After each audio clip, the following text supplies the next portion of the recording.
The church includes both New Testament believers and Old Testament believers. Now, some would debate this, and I think part of it would be semantics. But when you take the definition that we're using for church, the church as the body of people called by God's grace through faith in Christ to glorify Him by serving in this world, Him in this world, that would include both New Testament and Old Testament. We see evidence of Old Testament gatherings, even referred to in the New Testament.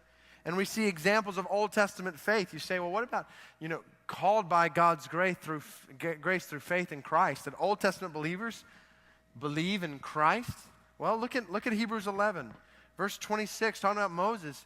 Moses considered the reproach of Christ, or suffering for Christ, greater wealth than the treasures of Egypt. That was Moses, linked here to Christ. The rest of Hebrews 11 and then Hebrews 12 talks about how Old Testament believers were looking forward. I've got it here. Key differences. Old Testament believers trusted in the coming Christ. Sure, they didn't know all the details, and they didn't know all that we know now.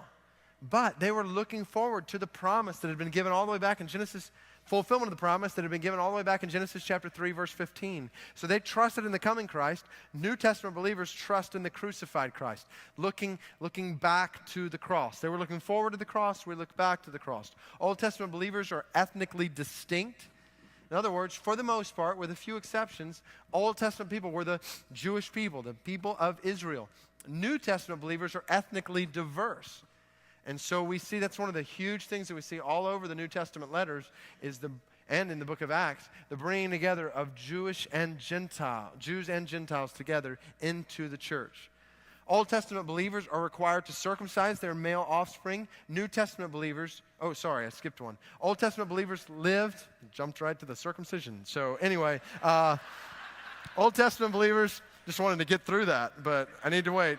Old Testament believers, we don't need to spend any more time there, lived under their own government with God-given laws. New Testament believers live among the rulers of the nations. So the reality is we're not a theocracy anymore, like we see a theocracy, a rule under God-given laws. Old Testament people of God, even God as their king, then God-designated kings. Different in the New Testament. We live among the rulers of the nations. Old Testament believers are required to circumcise their male offspring. New Testament believers are required to baptize all believers. So there are some key differences there and key distinctions, but there is some continuity there between Old Testament and New Testament believers.